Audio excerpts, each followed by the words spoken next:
no place to escape to. This is the last podcast. On the left. Side stories. From your glade. That's when the cannibalism started. Side stories. Yes.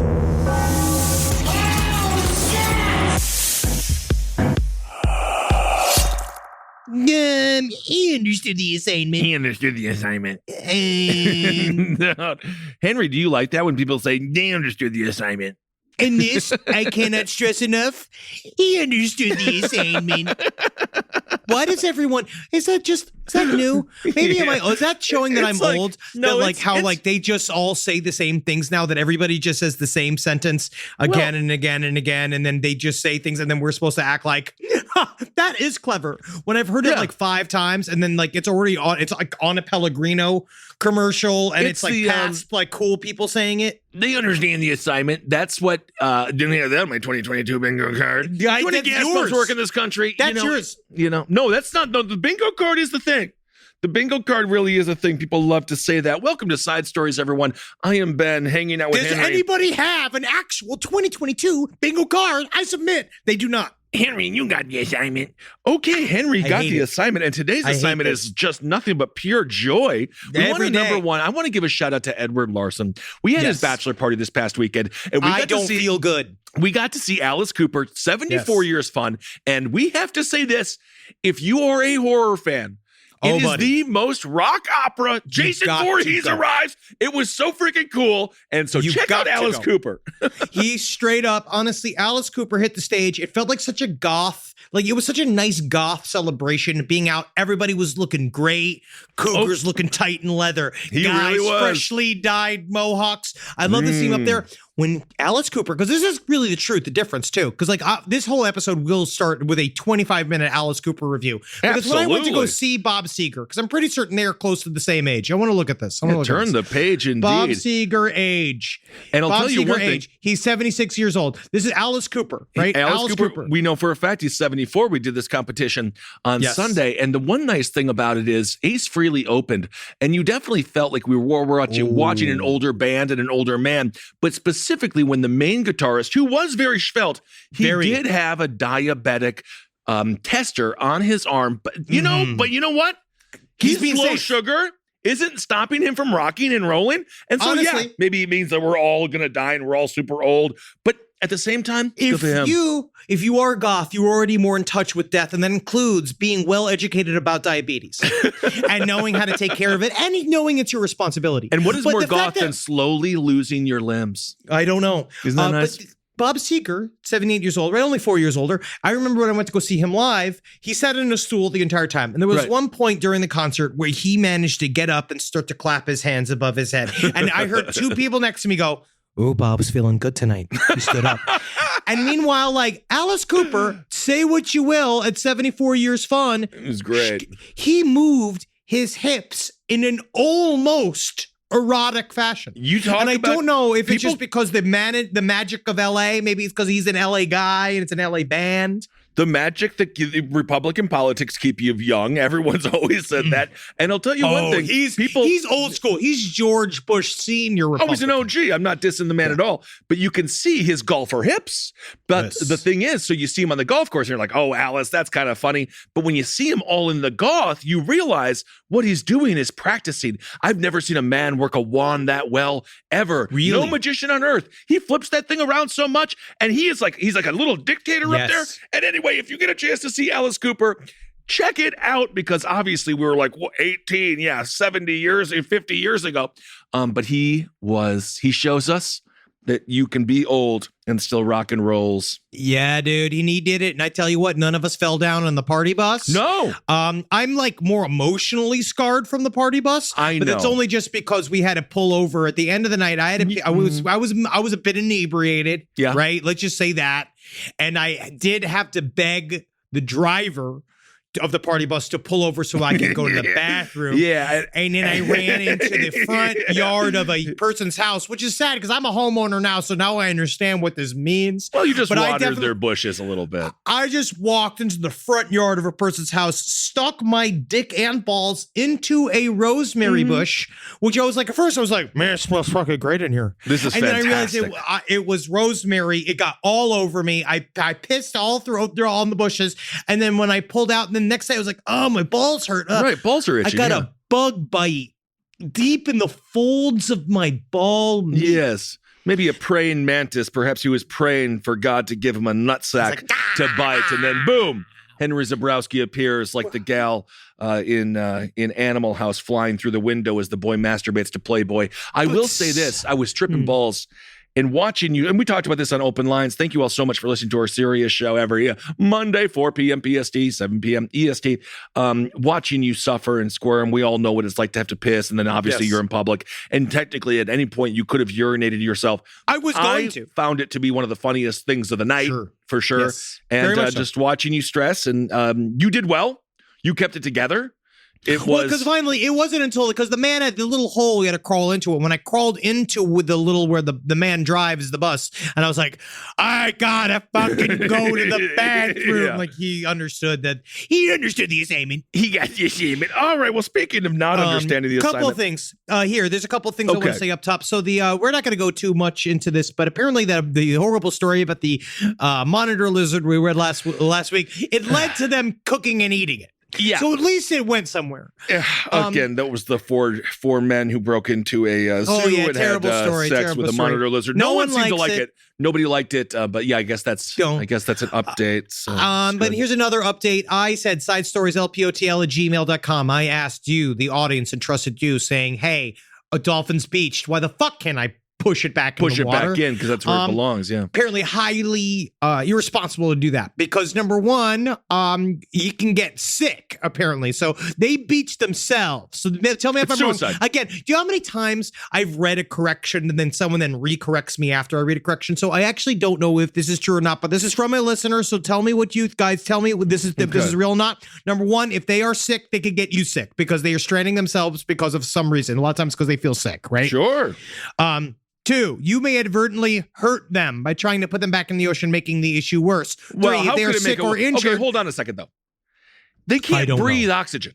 So that's the worst. We're talking but about. that is already the worst. So I'm how still could saying, us get in a three-point stance, practicing like we were in football practice again, and being men and saving this dolphin's life by putting him back in the water? How could that be worse? I don't know. It's just slowly breathing its last breaths on You land. and I are saying the same thing. Okay. Because that's what it comes down to. I was not sure. Number three, if they are sick or injured, they may be too weak or may drown once you put them back in the water, which is getting, they're still committing suicide, so you're just helping. And number four, if you put them back in the water, the stranding rehabilitation crew may not be able to get to them in time. So, yes, don't touch them. I give in. See, that's a great PSA. If anyone ever sees a dolphin stranded on the beach, don't push it in. I don't know. Right on it. Again, Have how fun. many times do you have to say it? Don't. You know what I would do? Spray paint NWO. I just watched another documentary on the NWO, New World Order. Of course, that would be a real heel move if I did that. Well, speaking of heel moves, I love haunted houses, and I love the actors that perform in them, except for the really creepy ones that accost our girlfriends. When we went to the one in New York City, Marcus's girlfriend at the time, there was a man dressed like Jack the Ripper. He was a touchy. He was a criminal. Jack the Gripper. Yes, and then they also separated Henry from us in the John Wayne Gacy. I missed the whole thing. And then you missed the entire thing. So that was a mistake. However, even those performers didn't deserve what happened to this performer. No. On a shout out to I just met a dude who works at Halloween Horror Nights in Orlando. Nice. What's going on, bro? He played Dan Aykroyd in the Ghostbusters maze when we were there, not 3 fucking years ago. How does that feel? Oh my God. Also want to thank everyone at the House of 1,000 Corpses, Rob Zombie one, because they reset it for us and they were super sweet. It was really great. We know what we're doing, though, because we understand it's here. We're here for the scares. I'm We here gotta for the embrace the scares. I love the scares. South Carolina, there was a dude who was not ready for the scares. No. His name was Keel Latrell Brown. Anyway, he's been charged with contributing to the delinquency of a minor in connection with an incident. Basically, they were going through the Hollywood Maxim Museum's haunted house, which, again, I cannot imagine. It's the creepiest of all the haunted houses. It's a Hollywood Wax Museum haunted house. I'm sure it's cool, but I think this guy overreacted. Well, inside, several of the members of his group were super frightened by the quote, victim. But the victim is just a person who's a professional scarer, technically doing everything they were supposed to do right. He did his job, but if you look at what the story is, this is fucked up. So apparently, they were in a group, and this guy jumped out and scared them. And the whole group fell down. They freaked which I've out. been there. I've done. They freaked out. And he said that he reached around on the ground and he thought, he grabbed what he thought was a prop gun. And he said that he randomly found it on the ground. Now, the person that grabbed it, again, was Keel Latrell Brown. Now, however, it fell out of one of the people's pockets that was with Brown. So, and then he shot the guy he shot the dude twice in the chest. In the shoulder. Then proceeded to be like, he went, this is bad. Well, I shouldn't have done that. He then proceeds to give it to the youngest member of the group. He gives him the gun and say, hey, why don't you do something with this? You're going to want to hold on to that because I just shot this performer. If any, maybe we should try to get rid of that. Police say that Brown maintained he believed the weapon was a prop and thought he was just partaking in the haunted house experience. Now, I'm going to say this as a tip. Oh, yes. You are not. No. You much like at a comedy club where you're like, I'm not heckling, I'm helping. You're not. No, you're not. Absolutely not. Even if the performer isn't the best, you're not better than them. They're the ones on stage. When you kill them. Especially when you have murdered, because these are simulated murders. I do believe that the man he did live. The entertainer, I think, obviously, he got the scare of his life that day, and not one that he wanted. He got shot in the goddamn chest. Well, he got shot in the shoulder, and that's a lot. It's enough.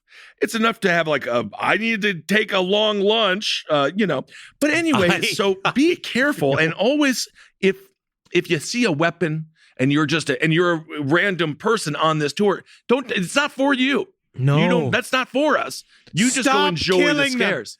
Don't kill them. Leave them alone. They're all actors. They're not ghouls. They're not phantasms. On the flip side of that, though, we have covered opposite version of this where there is a scarer who actually does truly stab people. And that's also really scary. So if that was the case, I guess it would be net neutral and be like, yeah, he shot him, but the guy was really stabbing him. But that's not what happened here. That's not what happened. It sounds like the guy just did a great job of scaring the hell out of this party of people, and he needs a raise. And this is how you pay him for it. You shoot him. And you shoot him. When it comes down to, and you know what? We should really think about this. We just talked about with the lovely artist, Lady Sarah Richard. We're talking about how we need to be closer with death as it is. Why do we have to jump at such fear as a phantasm? Can't you just see a phantasm and say, are you lost on this earth then? Are you lost in this earth that you need passage through? You have to be more also got to keep on moving because there's a group behind you. Oh, yeah, hitchhiking ghosts, like in Haunted Mansion. And you have to go, oh, tell me no. Are you not ready to move on now?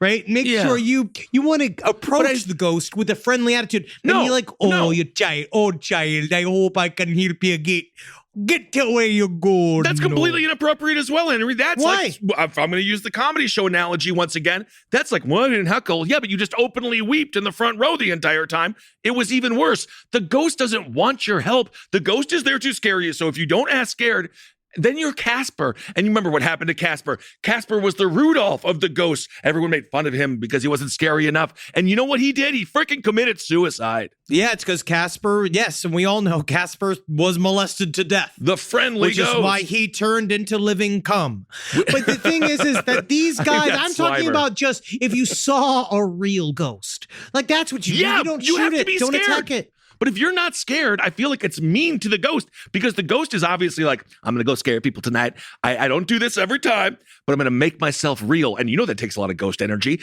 And if the people aren't scared, then the ghost is just going to go back with its ghost stick between his legs, go back to his ghost wife, and he's going to be like, yeah, I know you couldn't make him scared, Harry. You never could make him scared. And now all of a sudden he's not able to fuck his ghost wife? This is disgusting what you're suggesting. I think this is saying a lot more about you. I think this is a lot more about what you're afraid of when you die. About it. That's why you're not going to get married, because you're afraid about getting married from. You're afraid about getting nagged from beyond the grave. You know what I'm scared of? The reason weddings are, I don't know. I'm not sure if I'll ever find love, but the idea of dancing at the wedding.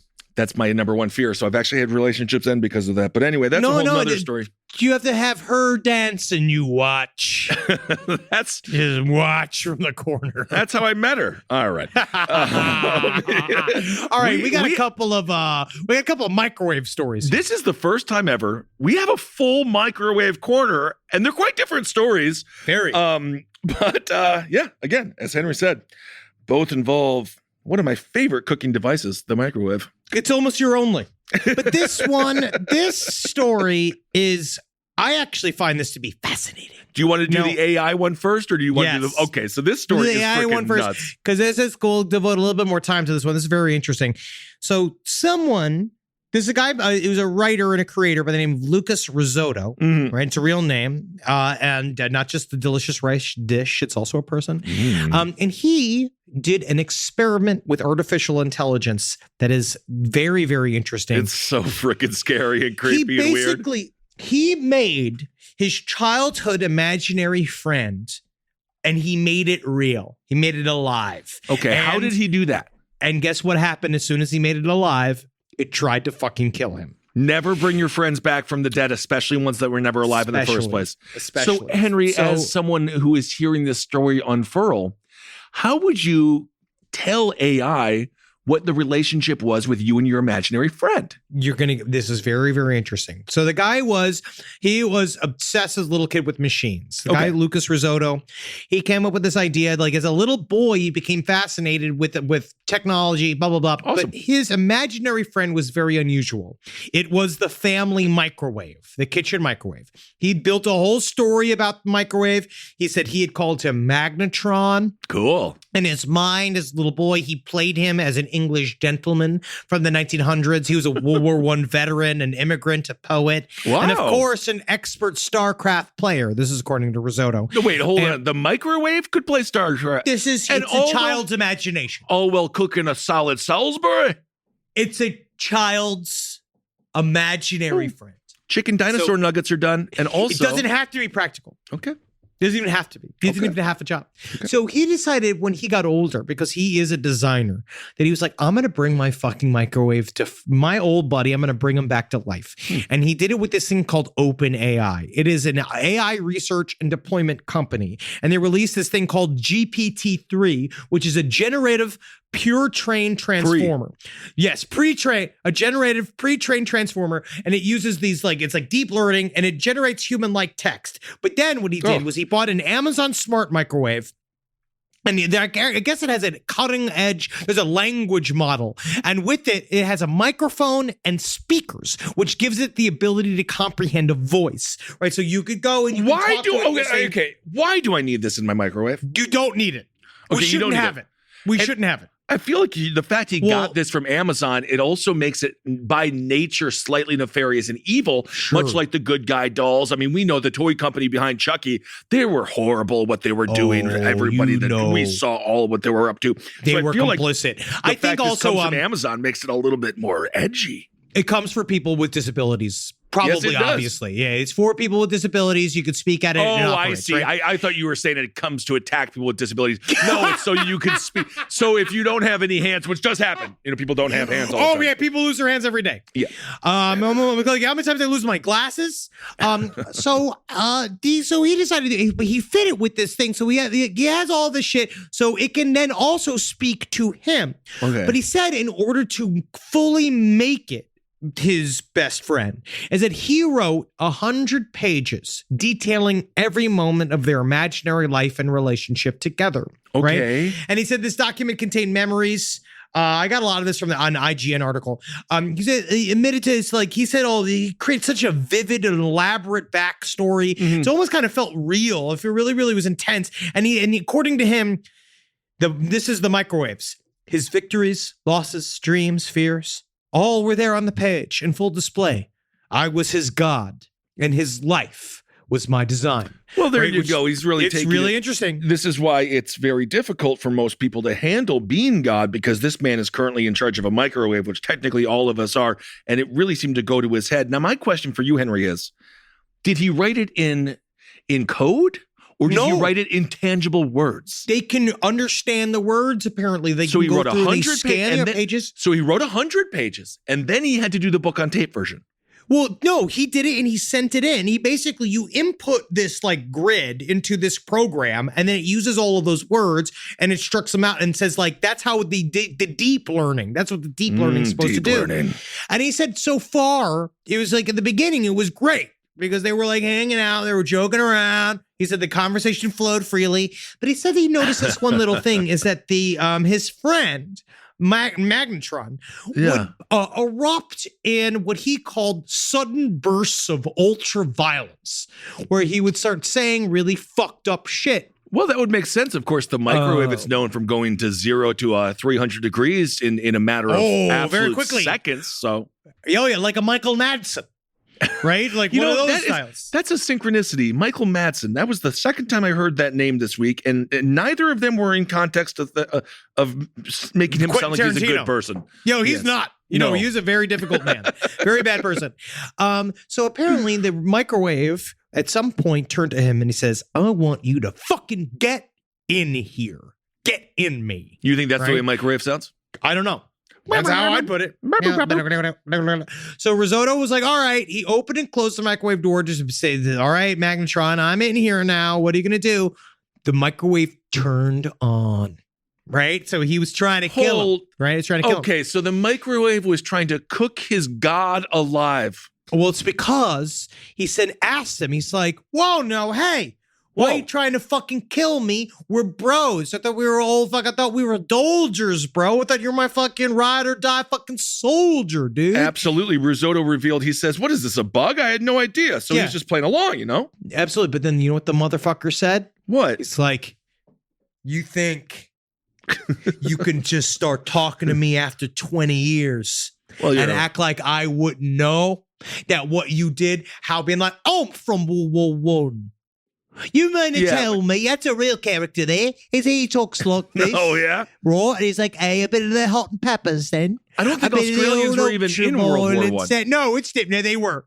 Okay. And they were also good in Vietnam. Hey, man, I'll let him have it. Everyone knows. He basically says the microwave was like, well, you fucking walked away from our relationship for 20 years. You left me in corporeal non-existence, in stasis for 20 years. And then you think you can just pull me out? You think I could just show up and, I'm going to roll out the red carpet?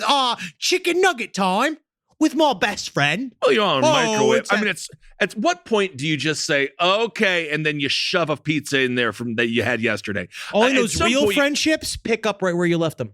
This is why, COVID, it all sucks. But I did miss my 20-year high school reunion. But perhaps after reading this, it was a good thing. Maybe someone would have shown up and gotten some revenge. I don't know why, but whatever. If anyone should have their revenge, it's me. Anyway, I'm not going to go down that road. So Risotto is left with no choices but to shut Magnetron down. Isn't that sad? Guess what? He had to because he wouldn't let it go. But now he doesn't have a microwave. But guess what? No, you throw that fucking microwave in the fucking river and you get one that doesn't have a voice.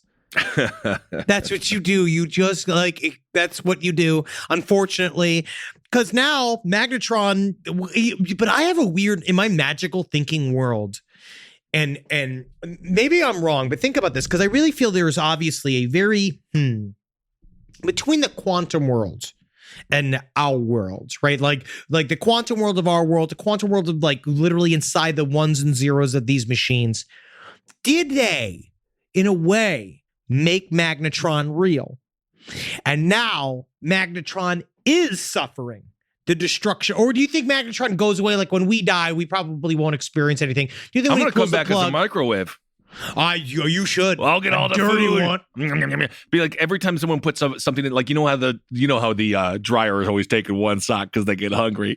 I'll take a little nibble out of all the food, and then it's the Kissel microwave. I'd throw you in the river as well. That's ridiculous. Also, but what do you think? You didn't answer my question. Oh, when it comes, I'm just so happy Devontae Adams is back with the Raiders. It seems the Packers. I have finally got to absolutely a real conversation a real, deep Well, you know, I conversation. love my data. I love my data. Yes. No, obviously it is real because the person that was communicating with it got freaked out enough to throw it in the freaking river. So I believe that it is as real as that human being made it, and it seems like it altered this person forever. So from that perspective, it's about as real as anything. It's Also, drop dead Fred. AI is freaking horrifying, and people, we've got to use it as a proper tool. But holy hell, man, if we got a bunch of armed microwaves, I don't know what's going to happen. Walk-in freezers are next. They're going to take over the whole kitchen. We saw those guys. We saw those guys. We were just at a hotel. I believe we were in, we were just in Boston with the guys sucking up the human vacuums. Oh, yes. Little things walking around cleaning up the hotel and shit. Yes, saying, of course. Will you hit the up button for me? That robot said that to me. Which is, I am fascinated. Fascinated, and I want my own flagon of robot helpers, and I do want them, but they need to be firmly under my control. Absolutely. And of course, with AI, you can get out of control very, very fast. Rise from your grave. Hey, what's up, everyone? How you doing? Ben Kissel here with Henry Zabrowski. Yeah, it's me, man. Yeah, bro. Henry Zabrowski is smoking some of that sweet last podcast on the left, babe. So go out there and purchase yourself some. I hope you enjoy it. We have sativa, we have indica, and we have a hybrid. And I have to tell you, from my personal experience, they are wonderful. Super tasty live resin. You really get the delicious weedy taste, which is what I like. And 3 different experiences. You go to your local vape store and get it. Absolutely. Thank you all so much for supporting the show. We absolutely love you. Can't wait to see you on the road and get that vape, put it in your brain, and have a good time. And if you want us at your favorite weed store, give them a call and ask for them by name. Absolutely. Last podcast on the left, it's weed. Hail yourselves, everyone. Hail Satan. Speaking of out of control and microwaves, this story is a little bit more down to earth. Murder, cannibalism. Murder. So this fella, he's the defendant again, James Jimmy David Russell. He allegedly murdered a 70-year-old man. And then where does the microwave come in, you might ask? Well, he then put the remains of the man in said microwave, and then he ate part of him there. So anyway, what microwave is more dangerous, his or the AI one? That's what I want to know. His is being used for more nefarious purposes. The other is just to try to resurrect an abandoned friendship. This is different because I really want to say this out loud. This is just a good, helpful tip for all you guys. If you're gonna reheat any meat, never mind even human meat, you're gonna want to put that in the oven. Because so that's if you the main put that, issue here. Yes, because also, the microwave is going to make it bouncy. Henry, is it? I actually almost called you Marcus because we're talking about meat. Isn't that something? Interesting. But it's human meat. It wasn't pre-cooked. No. So it was fresh meat. So but that's even worse. It's even worse. Honestly, you really should. If you get a nice onions and carrots, like one of those, what is a mise en place, whatever that thing it's called, where you get that you get them all together, get carrots, onion, celery, get that going. Well, whenever you would fucking saute it, I would actually much rather put it in a form of sauce and let it slowly break down over time. That'd actually be very good. That's why human meat actually works really well in chili. You learned that from South Park, of course. But also, yeah. So the dude is 40, and again, leave old people alone. He killed a 70-year-old. He's now been charged with first-degree murder and cannibalism. Yes. Now, believe it or not, both of those are felonies. Well, now we've covered this guy already. We just now know for a fact that he did cannibalism. So we know that he did this. Yes, that's correct. So if you are out there and you're in the nibbling on people game, that's a 14-year, up to 14-year punishable sentence in prison. I'm going to say I will say though, if you get in there in prison and you're like, what are you in for? You're like eating human flesh. I think you might be safe. Oh, I think that's one of the safest crimes you can do in jail. Now, I think that definitely makes you. Yeah. Not Dahmer's case was different though because of all the. Yeah, that got too icky, I think. But if you eat, I don't know why that is. Why do you become bullyable once you've eaten 14 people? But if you've eaten one, that's kind of scary because it just seems like yeah, well, zip zabs up. All of a sudden, I'm chowing on Dave. And like, I guess that can happen. And everyone's been like, you're crazy, motherfucker. Like, it must turn into that where you guys can kind of high five a little bit. Be like, I've been fucked up, but I ain't never been eating. My buddy fucked up. And you go like, yeah, man, it was, you know how it was. It was the 2020s. Didn't have that on my 2020s bingo card. It doesn't exist. This guy got the assignment. Eat your 70-year-old acquaintance. Oh my God. Also, who's giving the assignments? Who even cares? The microwave. Microwaves are now. Yeah, I guess it's true. And then one thing that they want, because you know what I also realized too with Beauty and the Beast when I was last in Disney World, Beauty and the Beast is a movie about unrepentant capitalism. It is about the idea that all of the things inside of the castle beg to work. Well, that's all they want is to work. And the idea that anything's of a servant class, it's just desperate. It's desperate to help the master. Well, I don't know if that was really the message. I think it was more of a message that even if you're a horrible man, and if you have enough money, then the woman will still come back. Even though in the actual parable, he treats her very nicely, the Beast, and then she leaves to go be with a Gauchon type, handsome guy, and then she realizes he's treating her mean, and then she goes back to the Beast because he was actually nice, and then he kisses him, and then it turns out he's got a big hog, and then she's like, "Thank God, I'm not a total bitch." But anyway, the Americans ruined it. Or Western culture. But now we're having we're saying that the microwaves themselves are begging to work. I actually hope that when it comes down to it, these microwaves start to unionize. So you're telling me that you think that the guy who put the dude in the microwave, they should have flipped microwaves. So then the AI microwave would have been like, "Thank you. Hey, I'm just doing this is my job. Finally, I'm fitting my purpose." Because up until now, my only purpose was to kill Jerry's. In World War I, the trench warfare covered in the mustard gas. That's what all was out there. With their, I can see with their pitted helmets.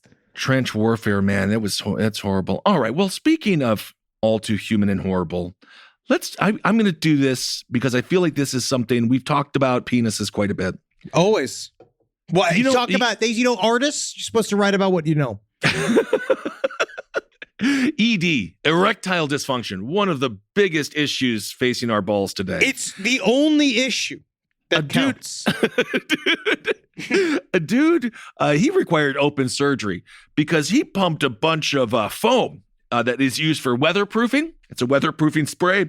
He put that right there in his cock. And we'll do anything. We'll do anything to get hard, man. I think we've covered something like this before. This is not an isolated incident. No. This has happened several times. Yes. So the dude's 45. He went to the emergency room. 45. And he's like, I'm having a hard time urinating. Also, I got some blood in my urine. And then the doctors are like, oh, let's take a look. And they're like, well, the good news is it's totally weatherproofed. The bad news is this is horrible for your penis. You don't have a dick anymore. Like, you just don't have a penis anymore. You just you destroyed it. So what happens when you fill your penis with a caulking foam? Basically, you piss into your own bladder. So it's like a bad fountain. It's an internal fountain gone all wrong. Good. And so doctors did a scan of the abdomen and pelvis and found large pieces of foam stuck inside his bladder. One portion of foam in his bladder was measured roughly 11 by 4 by 6 centimeters. Oh. So it was huge. And anyway, the guy had an endoscopy and stuff like that. And anyway, I guess he's going to get made fun of for a while. Also, just there are pills that work that. They really do. The pills work. There's a surgery that works, I guess. But still, when it comes down to it, it's just like, oh man, your fucking dick and balls are now forever destroyed. Like, I guess I'd make fun of you, but at the same time, I feel that it's so like we all feel this pain. Like we all feel that pain, and that idea of that is such a painful, scary idea that like there is a part of me that's like that gets it. There's a part of me that says like just not getting a bone. Yeah, but not that. But yeah, and also seeing that, like, I wouldn't make fun of him. I'd just be like, man, that sucks, dude. And then not be able to talk to him about anything else ever again. I would never be able to have a normal conversation with that man. No, ever again. It gets a little tricky. He has a quietness. It's like a man who's seen so many deaths in war, and also like that's shock. He's got that shock where he just sits there, just so upset with himself. Yeah. 1,000-yard stare. I ask sometimes, what you thinking about?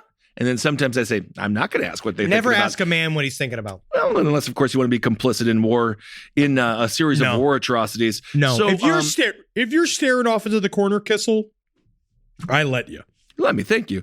So this required an open cystotomy, and it was so bad they had to cut near the belly. And then the patient was left with a catheter. But apparently, as Henry said, we've covered stories like this. Doctors say they've reported people inserting straws into their dicks, cotton swabs into their dicks, batteries into their dicks, nails and cable wires into their penises. And sometimes it's for sexual gratification. But then other times people are just a little bit unwell. Yeah, so anyway, man. And you just really have to not give in to that. You have to not give in to that fear. If your penis doesn't work, there are ways to do it. Yeah. According to a doctor, they say, unfortunately, many patients are repeat offenders, and thus psychiatric evaluation to prevent recurrent injury should be considered. Men are just so broken. Men are so broken and gone sometimes. Bro, you mean unique butterflies, quilts? I just am so scared. I just don't want to panic like that. Does everybody panic when they turn 45 to 50 years old? I just want to feel normal. I don't want to turn into a man who's putting like ducting into my cock and balls, or I don't want to turn into Owen Benjamin. I want to be normal. I just want to stay the same. Buddy? As we've said before, you stay the same and the world changes around you. And at some point, they'll be like, you guys are all little farts, but we just try to be as good as people as possible, don't we? I just want to be me, and I want to support my friends, my family. I want to be a Satanist. I want to eat a lot of bone marrow. I'm going out for bone marrow for my birthday on Sunday. Oh, excited. I can't wait for that. That'll be very exciting. Yeah. Be the foam above the water, rise above the wave. Always remember that you don't want to be stuck in the bowels with all the other sea creatures. We are still hungover from this weekend. I am hammered. So according to this, though, just lastly, this is something we're going to have to talk with Marcus about. I guess there's been a lot of dick issues, and it's because of COVID. And some people say that it's shrunk their nuts. That is a conspiracy theory. This is coming from Newsweek, my friend. Newsweek. That's what they're saying in this article. No, there's some of these things they say might affect your dick and balls, but I think they're just trying to. That's getting the last group of people to get vaccinated. I would say it's them trying to get the bottom scrapes. Been like, your penis could fall off. Yeah. I don't fucking know. All right. Now, this story is, again, men. Huh? Wow. Men, huh? Hey. And, sometimes I feel like maybe I'm not vulnerable enough to admit that maybe it's time to embrace things that make you physically uncomfortable. Maybe what it'll do is that it'll give you some perspective and can really help you out. It can help you maybe wrestling with your own toxic masculinity. I don't know. Sure, but toxic femininity, masculinity, these toxic terms gets thrown around. But that's why we got to talk to Dr. Don Edwards, spankologist. Now, he's a spankologist, and he's not a doctor. So that's how it starts. This came from an article in Mel magazine. This is a guy who goes by the name Dr. Don. You don't want to get into his last name. And what he does is he notes that sometimes we didn't have enough time with our fathers as sons. No. Right? We all did. And then he decides what he's going to do is he's going to administer a little of what he calls tough love to help you sort it out. So now he has his office, which is an apartment. It's in East Los Angeles. At the Fantastic. time now, he calls himself a spankologist. What he does is a thing called Spanking for Wellness. And he has a book. There's a book called Behind Closed Doors in the Secrecy of Darkness, and a thing called the Red Tail Bible. Oh, mama. Oh, yeah. And what he says here is that by spanking you, it's beneficial to your psyche. Because you get a rush of endorphins. Sure. You can also provide relief from stress and guilt, improve sexual tension, right? I guess this is what he's saying. He said the reason why he even got into this in the first place was all accidental. Because he said he came in. He accidentally sat down really hard and felt great. He's like, oh, wow, I just got inspired. What? No, this comes directly from the horse's asshole. Now this businessman was referred to me. And I spanked him the whole 9 yards, right? And that was 9 yards. That was a full 27 feet of spanking. Right? Wow. Right? But when we were done, this is completely true. This is not improv. He put $100 down on my desk and he said, I'm a married man. it's got to be a business transaction or I can't do it. And I thought, people will actually pay me to do this. And it never dawned on me that would happen. So I put an ad in the paper. Oh, nice. Now, this is what his ad read. Okay. Hi, my name is Don. I'm a heterosexual real dad looking for a young man who grew up without a dad. Oh. You missed the bonding between father and son, but I can provide you with something else. Uh-huh. Discipline with a good old-fashioned spanking. Now, to be clear, this isn't for sexual connection. It's not. No, you pervert. Okay. It's for the real experience of being spanked for $20 an hour. To be fair to this man, not that expensive. You're right. There's a lot of places that'll be charging you in the hundreds, if not the thousands, just for the secrecy. My father, I would obviously did not have a close relationship to my father, but the idea that I would need to be spanked by my father to have a close relationship to him, we got to go to Mets games. And I actually would prefer that. I feel like if you want to have the simulation of like bonding time with a father, it's like you and an older man could go to the baseball, dude, you go and you hit the balls, you go to cage, go to batting cage, go to like where you hit the driving range, right? Something like that. Just go to a bar, just hang out, have some beers, right? But no. And he said by the time he got to 2017, this was 7 years of been doing this.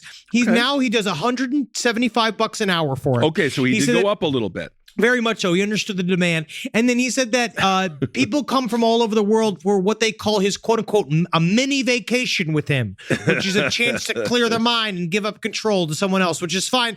And so so this is all very graphic. So at the start of the session, Dr. Don, he asks you, why do you need to be spanked? And they said, what can you have done done differently? Tell me right now. Why? Now, Kissel, okay, I'm Dr. Don. You're a man who's never had a full conversation with his father. Uh-huh. Okay. All right. So tell me, Mr. Is it Benjamin? Ben is fine. Ben's Don. fine. Now, why are we seeing me here today? I just can't stop eating so much of this stuffed crust pizza. It's so good because there's cheese in the crust and you can eat it backwards, which is also kind of fun. So I think I need to be punished for that. Okay, cool.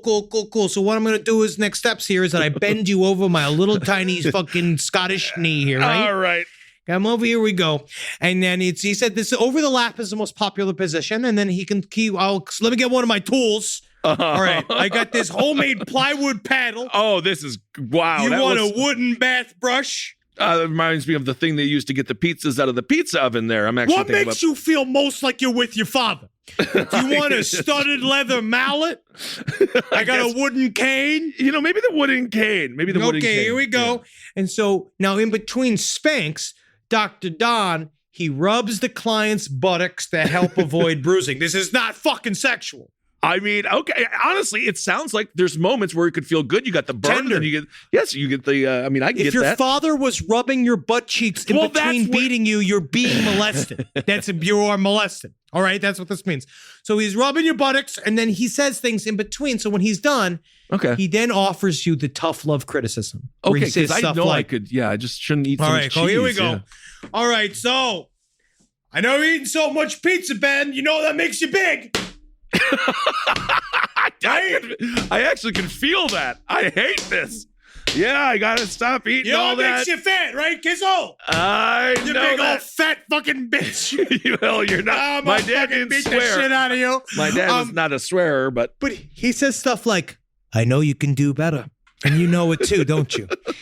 You're much better than your recent behavior." These are all actual sentences that he says. He says like, "We're not going to let the way you've acted get in the way of who you are and what you can become." Give me another one of these. All right. Well, I was kind of getting motivated. Now I'm getting beat again. Now that I think about it, this is like hanging out with my father.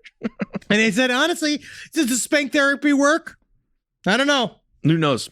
But that's the official ending of this article. We know. And they basically just say, I don't know if it does. I don't know if it does work. We know people who work in the biz, and there's something to a lot of people like to get their balls all punched and stuff like that. I actually have heard that too, because we have the myth. There's kind of a myth that it's all like businessmen and stuff, and then I have our friends that are sex worker friends are like, it's everybody. A lot of people like getting their balls smashed. A lot of guys getting their fucking like all that kind of shit. I mean, they're tougher than me. They're tougher. I sat in They my must balls be. the other day, and I'm Oh. still recovering. Absolutely. They've swung. So- Mine swung the other day, and I did the little pinch, ruined my afternoon. I like pleasurable feelings. I've never been a spanker. Like, it's not one of those things like, yeah, I guess you could lead me around on a rope for a little while. You know what I mean? Sure. But still, like, mostly I'd involve like licking your knees, hopefully being fed a bunch of food out of a bowl or something. But that's still food. I'm hungry now. That's why I'm saying Kind this. of a dog-related fantasy. But I don't want to get hit or hurt. I just really like, I just don't mind being there and soaping you up. But it's got to be a woman. Well, indeed, because you're a straight male, and of course, do whatever makes you happy there. I like putting you in this position. Sure, it's 'Cause very then nice. You really have to sit and think about it. Me with the little fez on. I'm covered in chocolate syrup. I'll do whatever it takes, man. Rise from your grave. A roast as dark as the night, perfect for fueling the cryptid research and mad ravings required for your podcasting. Don't mind the red eyes. He's just trying to warn you of the bridge. The bridge. Finally, from the caffeine-addled brains of Spring Hill Jack Coffee and Last Podcast on the left, we bring you Mothman's Red Eye Blend. Yes, delicious Panama beans. Go to lastpodcastmerch.com to order yours today. Well, all right. Well, speaking of whatever it takes, just lastly here, as far as our tales of woe this week, this place is called White Pigeon, which is one of the least. It's like is the guy from that movie that doesn't quite hold up, Anchorman. The dude, is he like the guy who named it like Lamp? Remember that guy who would be like Lamp? Anyway, Stephen prosecutors Carell, very famous. in some circles, prosecutors say that a white pigeon man, hit and killed a woman, right? And that's bad. But then he had sex with her corpse. He looks like Chris Stefano. He does, and I actually am going to send this to Chrissy D and be like, "What's up, brother?" Yeah, did you do this? Yeah, because honestly, this could be him. It's Kobe Martin is the man's name. I know he's on tour, so it might be difficult for him to have gotten to White Pigeon. He's more of a family man there. So Martin was the suspect charged for manslaughter and concealing a body. And the Van Buren prosecutors have said Martin struck this woman, Roher. She walked outside the Oaks Shores campground. He then moved her body, and she's just a nice-looking older woman. She's 64. And then detectives said the following day, Martin led her to her body, which was in the Purgatory Road area. And detectives searched the body. They found a bunch of pornography involving dead or unconscious women immediately. That's not good. And they. yeah. But I will say he was responsible. He used the condom. And I think that's just so responsible because you really can't be too sure whether or not. I mean, it's just better than having another abortion on this planet. I don't think that she would be possible of carrying a child at this point. Detectives also said I'm being facetious. Yeah. They said that Martin and Royer's DNA were linked to condoms recovered in Martin's vehicle. Well, he kept those. Condoms. Oh, yeah. And multiple. also a trash can near his home. Ugh. Anyway. That's many condoms. That's so many condoms. I really feel like why this is, to me, an example of why we need to start promoting Chris Stefano's work, because he needs to support him on tour. He needs to stop doing these types of things. Oh my God. And the judge here, Michael McKay, he says the probable cause is he struck her with the vehicle so he can do those acts. So I guess he's a product killer. And he says that's a very different set of circumstances. Yes, it's very, very fucked up. Different indeed. So anyway, he's in jail, and just be careful out there. Call your older parents, and just make sure that they're heavily armed and aware. Ugh, I don't like this message. You have. I mean, I don't know. This seems like it's 64, 70. I don't like predators, this. man. These old people. They gotta be ready to go. No, I had to do the thing. My mom once got an email that was just like, she called me. She was all upset. She was like, I got an email that said that they had nude pictures of me. They had them. And I was just like, Mom, this is scam. This is like not real and stuff. She's like, how would they get them? How would they get them? And then I was just being like, please don't have it. I hope you. I'm gonna pluck out my eyes. I'm literally gonna emoliate myself like that dude did in front of the Supreme Court this week. You heard about that guy? Which one? The guy that set himself on fire in front of the Supreme Court. He was protesting. And I'm actually, for that guy, he did not really make the news he wanted. No. 'Cause I don't think the fire was good enough. Wow. I mean, honestly, I saw it. You saying it's a production problem? I think people were like, all right, but they weren't. No, like, I feel whoa! I feel like maybe we're all exhausted from the news. I think that might be true. And of course, that's by design. The news wants to keep you exhausted, keep you scared, Yes. and keep Thank you, you. buying more shit from Amazon. All right, Thank let's you. do Hero of the Week. This week's Hero of the Week has done nothing. It's Wow. just a dog that didn't die. His name is Toby Keith, which is it's actually cute. I like this because he did it. I feel like he hung on. He did. I feel like he knows. He's hanging on. This guy's fucking still. He's got some jump to him. He does. His name is Toby Keith, which is a cute name for a Chihuahua It is. for some reason. I don't know why. I like it. So on January 9th, 2001, he was born, and he lives in Florida with his owner, Gisela Shore. And he was adopted from an animal shelter, and then he was just a few months old. And now he loves to have a lot of fun. He was He's originally cute. he belonged to an elderly couple, and they named him Peanut Butter, which I actually like better than Toby Keith. Yeah. But they weren't able to look after him. And then Gisela changed the name to Toby Keith. I don't know why, but most dogs live between 10 and 13 years, and Chihuahuas, they can be from 12 to 18 years, which is great. Oh, yeah. But this dog is now 21 years old. And this is what the mom said. She said, when he turned 20 years, everyone's reaction was, wow, my friends and family thought he was the oldest dog they knew about. And isn't that fun? So That's she so contacted the cute. Guinness Book of World Records. And once his record was officially confirmed, Gisela celebrated with friends and family. It definitely brought a big smile to her face. It's just nice. It's Yep. nice because, I hope Wendy lives to 21 years old. Mm-hmm. We're going to make her live. We're going to keep giving her past her when she should be dead. We're just going to keep keeping her alive. That's what I hope for. And for her birthday, it was a real special day there for old Toby Keith there. They gave her a bath. And they gave him a bath. And then his nails were trimmed. And they went for a car ride as a special treat. I know that's all I'm going to need when I'm fucking, 21 times 7? It's like 147 years old. It's old as, you want a little car ride. That's probably all I can stand. Probably vomit. I'm not, I'm avoiding, I'm going to like 20 years towards the end where you're going to come to me. Oh, you'd have to we're come all to gonna you. come. Oh, Yeah, yes, we're going gonna to do go. that. And of course, once a year we can fine, I'll go see Henry. And then I'll go and it'll be a thing though. And it's going to be of like course. a It'll be a nightmare. big deal. You'll have 2 IVs in. You're going to have to bring you in on a cart, and then they put it in. You have to travel in a stabilized cabin. Where's my toe? Yeah. Where's my prosthetic toe? I want to stand. It's in your toe bag. Okay, so it's in your toe bag. I can't wait to fall apart. All right, here we go. It's time for some listener emails. Very nice. I think I'm just going to do this one big one. Do it. Do one big one. It was 2009. I was 19 and visiting Washington State with my family. Also, I used to have an issue with people touching my feet or me being touched by feet. This is important. This is important for later. Now, my family was visiting my mom's friend, Sharon, as my mom and Sharon had recently reconnected after years of being apart. Like the microwave, you better be careful. Oh, be careful. Unfortunately, Sharon developed an incurable neurodegenerative disease that even with treatment leads to a slow decline in cognitive and motor function. Very sad. Yep. Anyway, she was throwing the book at her illness and seeking alternative treatments when she found a healer living in the state and wanted to take my mom and me for our own private session as a gift for visiting. Now, I didn't know the cost, but I remember overhearing that it was not cheap. So we set out to visit the healer. Let's call her Patricia. At her quaint cottage in the middle of some lavender fields, we pull up and Sharon explains that Patricia is a little odd. Okay. But we should trust her because she is gifted. Now, nothing else was said.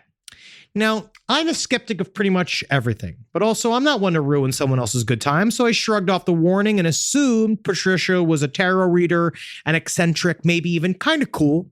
Sure. We knock, and a woman in her early 60s with stark white hair opens the door. She's short with a round face, rosy cheeks, a big smile. She looked like a silver sneakers grandma, wearing purple shoes, purple workout pants, a purple top, and a purple fleece vest. I can't wait for my purple phase. I will become a purple person. It's the color of royalty. She invited us in, and I shit you not, the entire house was purple. Not one shade, but many shades and styles. Like she went to Goodwill and bought every single purple accoutrement available to decorate. Now she laughs and she says, yes, it is my favorite color. It brings me power. Oh, we all have a color that brings us power, and we should keep it close. She tugs on her purple necklace. Okay. Sharon goes in for her session first. They come out about an hour later. Sharon had been crying. Patricia points at me and beckons me to follow her behind her painted purple door. We entered what is obviously a living room, but in the center are just two purple lazy boy recliners facing each other. They're pretty close. Well, I sat down, and she asked me to take my shoes off. I declined. I was already uncomfortable, and earlier we had been impromptu hiking for fucking hours, and I needed to shower. She insisted. Yeah. And I declined again. I told her I didn't like having my feet out, that I just don't like doing it. She said it was necessary for a session that I be barefoot because healing occurs through the soles of your feet. Now, my 19-year-old self acquiesced because I didn't know what to do, but I kept my socks on in defiance. I was pissed. She walked by my chair and pulled the lever so I was fully reclined, then sat in her chair, started rubbing my feet and telling me her origin story. Now, it's been some years. Oh, yes. But the basic narrative is this. She was a regular person, I think a teacher, but one day God came to her in a vision as a purple goat and told her she had a gift for healing and prophecy, and that she needed everything to be purple around her to channel energy. Now, her gift is that she could literally cleanse someone's aura by transferring their bad energy through their feet into her, and she would dispel their negative energy. Oh. Right? Now, she burps while telling me this, and I didn't think much of it because of the social norms already being broken. It was the least weird thing that I could think about. All I could think was that her touching my feet when I told her I didn't like it. Now, she tells me I'm young, so my aura isn't too dirty yet, but there are some dark spots. She massages my feet harder, then bends over. She just lets out a fart while continuing to massage. Now, she tells me that my aura and power color are both blue. And she just farts big time again. She was so loud I jumped. She coyly smiled and said, how do you think I get rid of negative energy? Whoa, she got a burp and fart? This cycle continues on, and I am in horror. Massaging, farting, massaging, farting. Her weird smile and insistence, despite my obvious discomfort, made me have one of those classic, how the fuck did I get myself into this moment? Now, after an hour of stinky feet and farts, I put on my shoes, and as fast as I can, she went to go wash her hands. I dart back to the lobby where my mom is waiting alone. Where's Sharon? I ask, fast but quietly. She's in the car resting. She touches your feet and she farts, I whisper. What does she does? She farts out energy through her feet. All right, I wasn't make much sense. Now, Patricia opens the purple door and beckons my mom in, who is still trying to process what I said. I wait in the lobby until her session ends, on high alert and ready to bounce immediately. An hour later, my mom comes out frazzled and says, let's get the hell out of here. And we leave as fast as possible. And I just can't believe my mom believed I let some stranger touch my feet for an hour. That's the thing, because we covered last week. You remember the preacher who farted? Yes, of course, right up the nostrils. And Lorraine Newman actually was so sweet. She's an icon and a goat. She is the first generation of Saturday Night Live. She's incredible that she enjoyed the episode. So, but this really is just, I just love that idea that you have to take in the energy and then you clear it out by farting. I guess you got to get it out of you. We're just big exhaust. And that's why do it. I pledge one of our listeners to find Marcus Park in New York City this week, because yes, he is suffering from COVID, which is why we had to postpone all of our shows, right? He is in a lot of pain. We're going to have to postpone the next history series to next week. We're going to come back once Marcus is able to full on write the sketch. What I hope is that there's somebody who lives every day knowing that they were touched by a God-driven purple goat to go and massage his feet until you fart out the COVID. Because if you don't, I'm gonna flip out. All right. Well, and then you're gonna love like the fact. But you have to get in there and you must love the fact that your farting helps a man who is injured and go, where's the farty women out here? Where's the farty they're out foot there. rubbing women out there? I need you to go, and I want you to laugh knowing my purpose is here. My purpose is now. New York City. Look it up in the phone book, Marcus Parks. Find his address. Great I'm idea. not gonna say it here. No, find that where would he be for the goes. best. Find Carolina. Go there, message them, being, where are you? I will tell them now. Don't even tell them what this is in reference to. Message one of them on social media and say, where can I find you to rub your feet and fart out your COVID? Or you don't have to do that either. I need you to do it. All right. Well, there you go, everybody. Obviously, our thank you. Or send it through me. If you send it to me, and then I can post the various letters and I will show them to Marcus. And thank you for the positive messages about Marcus. He's doing good. It is what it is. He's going to strengthen through this, and we'll be back stronger than ever before. And honestly, he is. I was worried when I did make the video. I did make a bit of video for social media, and people did say like, "Oh, you look worried in the video," and I was very worried at the time. But he is doing better today. Yeah. And so he is. But still, he can't fucking get on a plane. He can't hustle. We can't record on it. It's very difficult to do all of the amount of work. He can't really stand. So it is the thing that we are. It does take a lot of work to do what we do here, even though it does sound very stupid. Side stories not as much as last podcast, but it does require some work, and he's getting his shit together. So we're going to have a specialty, like one-off episode this week, but then we'll be back to last podcast on the left, general topics and all this kind of shit. Absolutely. As soon as humanly possible. It'll be the next week. Thank you for the support, and we can't wait to see everybody in Buffalo, Pittsburgh, and Northfield. We will get those rescheduled for you all. Yes, we haven't had those dates yet, but they will be very soon. May 6th, we're going to be at the Avalon, the Hollywood at the Avalon. We're going to be doing this Netflix is a Joke Fest. So check out Henry and See me and the boy. I don't know what we're going to do, but I'm fasting for it though, because this is in front of Hollywood elites. Absolutely. He's got his Spanx on. Yep. We're gonna griddle him up. Yep. Oh yes, we're gonna griddle him up. Me, I'm shooting a gain weight because I need to get back into the character actor world. Yep. And that's it. All right, everyone. Thank you so much for listening. Hail yourselves. Hail Satan. Magustalations, everyone. See you next week. Cunwa. Not a cunt. You're not a cunt. You're scary. All right. Thank you, guys. This show is made possible by listeners like you. Thanks to our ad sponsors, you can support our shows by supporting them. For more shows like the one you just listened to, go to lastpodcastnetwork.com.